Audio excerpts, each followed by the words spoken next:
So everybody's going to tell you that you have to raise up one end, center the pith, so that you can get the maximum yield out of the log. That's true, except for the fact what they're not talking about is a structural part of the timber. What you don't want, if you, Tanya, can you zoom in on like where my coffee cup is right here? If you see these cracks in this log, this is the grain of the log. The grain's running up like this. Look right here where my finger is. It's all running up like this, okay? If you cut a 2x4 out of this right now, 2 inches thick, a true one, and you've got grain running up like that, you can snap that 2x4 in half in your hands like that. Right. You want that grain of that log running all the way down the board.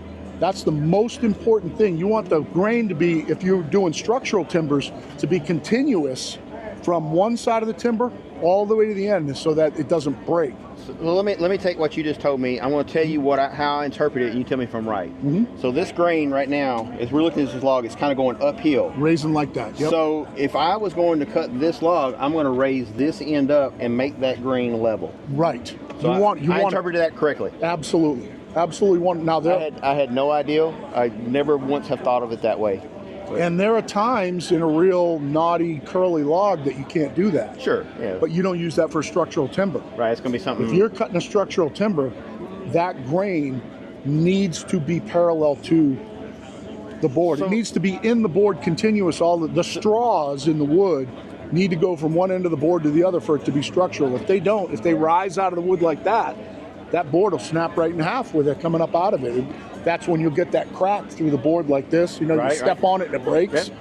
That right now I mill mainly customer orders. So when a customer tells me they want, 40 1x10s, I'll go out and pick out a log. Let's say they have to be 12 feet long. So I'll pick out a log that'll work.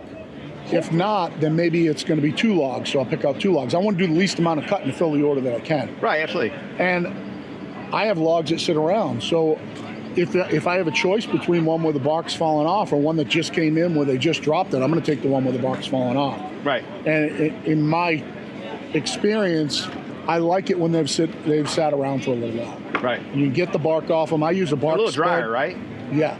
Yep. They cut easier, which is a little oxymoronic with a lot of cutting logs. Most people want to cut a log when it's wet because it cuts easier. Well, on a sawmill, when that log dries out a little bit, unless it's hickory, right, you want to cut hickory wet. Yeah. But in a pine, when this log dries out a little bit, you don't even feel yourself pushing through it. Right. It cuts it like a piece of paper. Right.